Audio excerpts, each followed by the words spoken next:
The Mechanical Creature Kit is my first digital product. I've been planning this for over a year now, and I'm so excited to finally share this. It's a collection of 3D models, rigs, and materials made specifically for making these cute little mechanical creatures in Blender. They come with photorealistic metal materials, and many of the parts have some really cool customization possibilities. And the best part is, this entire asset pack has been made specifically for Blender's built-in asset browser. So you can browse these categories and simply click and drag whatever you like right into the viewport without any add-ons. So let me show you how this works. Let's delete everything and let's zoom in, because these are all model to scale. I like this category, fasteners. Let's take one of these and maybe a bolt. Oh, maybe some hinges actually. Let's move these in here. Yeah, this one is nice as well. So here you can see you can just click and drag all this stuff into your scene, and now you can change it to material view, and these all have their nice looking materials. Oh, and this is really cool, by the way. If you take these hinges and you clear their location, you can see that these are perfectly lined up with each other. So you can rotate this. It's really easy to work with. Let's view this from the top. Let me place this here. Let's take this bolt, scale it down, and shoop. So now let me just duplicate this, add some random rotation. And one thing that's been really important for me is that these models can be tweaked. So let's take this bracket, for example. If you take a look in the modifier properties, you can see that it has a solidify modifier. So we can, for example, adjust it like this. And then these materials are made using box projection. So you can, for example, go to edit mode and you can move this like this. And see that? The materials are still working.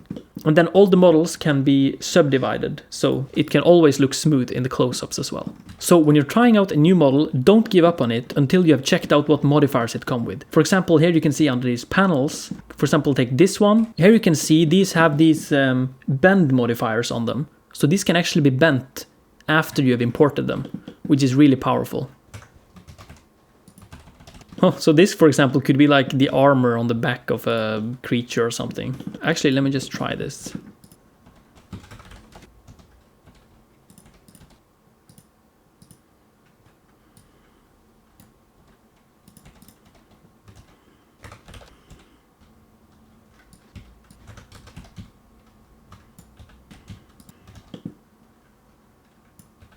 Oh, I want to add some claws. Yeah, let's take this one.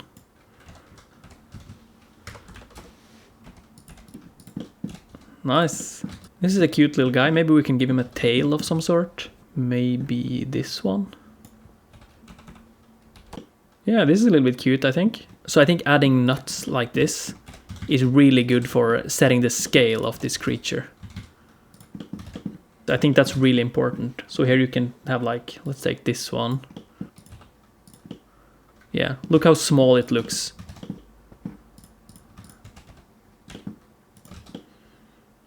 And then you can go to materials, and then you can just take, let's say, oh, I want to do brass. Let's do brass on these. Or let's make these claws into gold, I think. Yeah, that's cool. Yeah, maybe these panels can be iron. Yeah, that's that's a cute little guy. So now let's add a ground plane. Let's give this a texture. Let's add a light source, area light, and I want to set it to cycles and go to render view. Let's lower this. Let's make this a little bit, maybe let's make this dark. Let's make a camera and the depth of field, and boom, look at that. I think I actually want to change this to the rough iron instead for this front one.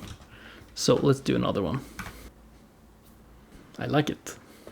Okay, so now you might be wondering, how can we make a mechanical creature that is animated? Let's have a look at some of the creature rigs. We've got Audbjörg, Brynhild, Haldis, Hjørdis, Kjellbjørg, Ragnhild, Svanhild, and Vigdis. These are all animated rigs that you can just click and drag and place right into your scene. So now if you go to pose mode, you can see that here you have an IK rig with color-coded bones, so blue is left and red is right. And then you can press play and it just works. And right now it's a little bit slow actually, because it's animated in 30 frames per second, so I can recommend that. Let's have a look at another one. So here we have Audbjörg, And what's really cool about Audbjörg is that these wings are actually moving super fast. If you go to the graph editor and select one of them, you can see that they have this F-curve modifier on them. And these are flapping like 20 times per second or something like that. It just doesn't really line up with the frame rate in Blender. But if you try this with motion blur in cycles, you should be able to create that ornithopter effect from Dune, but maybe as a small mechanical insect instead. I think that could be really cool. So let's have a look at Hjørdis. I really like this one. So you can see it's some sort of scorpion, but with a really long neck. I'm not really sure. I just had to include this because it just feels so alive, you know. It's a little bit unstable, as you can see, but yeah, I'm looking forward to see what you can make with this. Okay, so now let's take a look at my favorite, which is Haldis. Look at that. It's this crab that just walks over like this. I really like it. It feels like it has so much personality, you know. But I think it could make some really nice sound design opportunities, where like each time a leg is moved, you can hear this like tick, tick, tick, or something. Okay, so now I'm going to take you through my workflow on how to use one of these armatures to make them into a mechanical creature. So step 1 is to find an armature you like. I want to use Haldis here. And step 2, I want you to get a feel of this rig in pose mode. You can just test the IK and just see what bones are locked. You know, here you can see, for example, that this bone does not go up, it only goes sideways. You can actually see this over here, that these are locked. And you can get a feel on what limitations will this rig have, or what are the possibilities for exciting joints, or oh, what's really going on with these arms and how can these claws move and stuff like that. So just find one of the rigs and just get a little bit comfortable. This is typically a lot easier if you have made the rig yourself. Try and get as comfortable as you would have been if you had made this rig yourself, if that makes sense. So step 3, go to Object Data Properties, and under Skeleton, let's change it from Pose Position to Rest Position. So this is the default position of this rig. And I can also recommend that you go back to Object Mode and go Object Clear Location. So now when you go back to Pose Mode, you can see that all these bones are lining up perfectly with the grid. Step 4, now this is the fun part. I'm gonna speed this up. You start kitbashing and you just go with the flow. Put on some good music, turn off your notifications, maybe treat yourself with some snacks. Allow yourself to have some fun here. And I have to be honest, it takes a lot of time to come up with great creature concepts, but it can be so rewarding to see these creatures come together.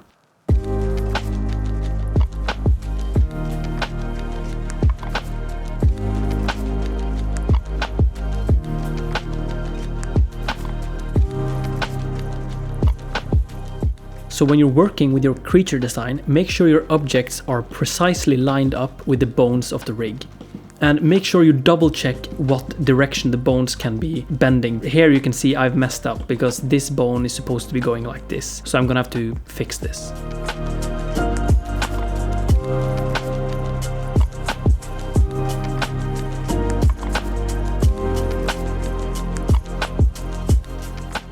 Okay, so here you can see that it's really nice that the armature is lined up with the grid, because now I can just duplicate these on the grid and I know it's going to line up with the armature. Oh, and one thing I forgot to mention is that these materials actually has this random object info location thing. So that means that when you're duplicating an object, the texture looks different each time. So you don't have to worry about these looking too similar if you just Shift D and just make a bunch of different similar stuff.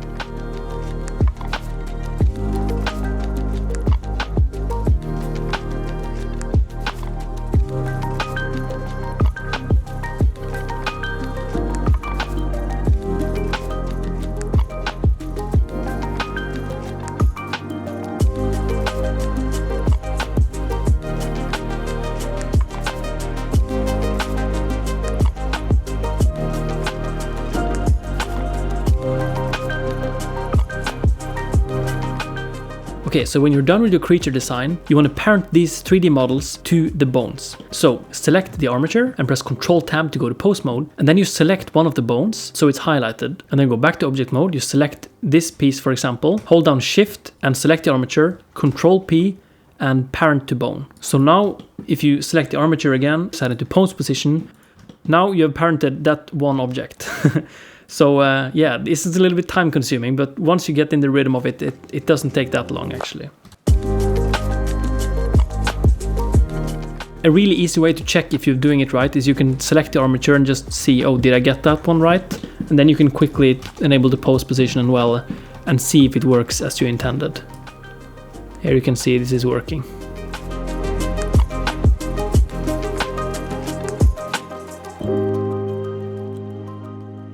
Okay, so now I've parented all the bones. It actually took a while, but let's see what it looks like. Look at that. Wow, that is actually so much better than I thought it would be. I really like this. Oh my god, yeah, that looks super alive and really like steampunk, and that turned out so much cooler than I thought it would. I'm very happy with that. It does take a while, so it is a little bit time consuming. I'll see if I can find a way to do this with one click in the future. And what's so great is that this just works in render view as well. Like all these materials are set up and you can drag and drop some new materials if you like, and I really like this. Here is something weird I made, like a mechanical turntable that I made using these parts, and technically it is a rig because, I mean, you can move this like this, but I just wanted to make a point that you don't have to use these creature rigs if they are a little bit weird or time consuming to work with. And you could also use something completely different, like a Mixamo rig or something. The possibilities are much bigger than just mechanical creatures for this kit. Okay, so there is one more category I want to show you. If you go to customizable object, for example, this gear generator, in the modifier properties, you can tweak it. You can change the radius, increase the length of the teeth, or how many you want, or the thickness. It's this non-destructive gear setup, which is really nice. And then what's really powerful is that you can duplicate this and then just make another one inside of it, like this. Oh, and this one is really nice, the spring generator. You can change the amount of rotation, change the radius, or you can squish it like this. And if you've ever tried to animate springs before, you'll probably appreciate this slider, because usually springs get really stretched without some clever setups. Oh, and this one is really cool, the cable generator. It is a cable. You have to go in the outliner and select the controller here, and now when you press tab, you can move this around like a curve. And it has these different materials on it. And then it also has this geometry node set up on it. So you can change the rotations and the length and also the thickness. Yeah, so this is actually really valuable if you want to make some cool cable setups or something like that. Oh, and this is really cool. These are some array mesh. Let me show you how this works. So let's take this hexagon, for example. And in the modifier properties, you can increase the count. So let's increase this. And then just right click, convert to mesh, and now when you press tab to go to edit mode, you turn on X-ray and you use this select lasso. So now you can just select this like this, draw any shape you want, Control I to select inverted, and X to delete vertices. So now you have this really easy mesh generator that just makes any custom shape you want. And then you can still use modifiers like a simple deform and twist and bend, and yeah, it's actually a really powerful way to get some mesh in your scene. Oh, and we got these rigged objects. Look at this. This is a watch strap.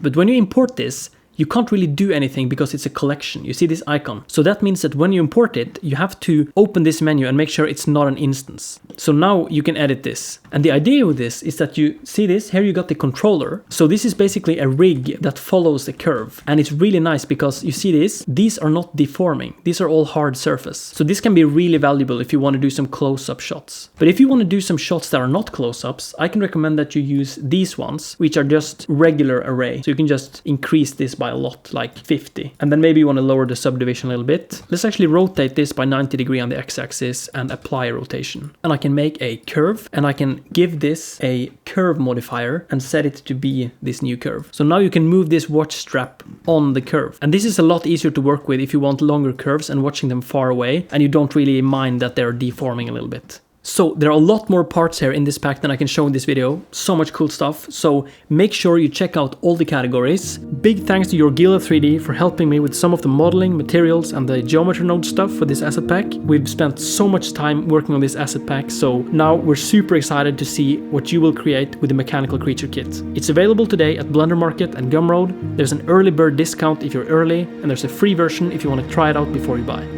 Thanks for watching.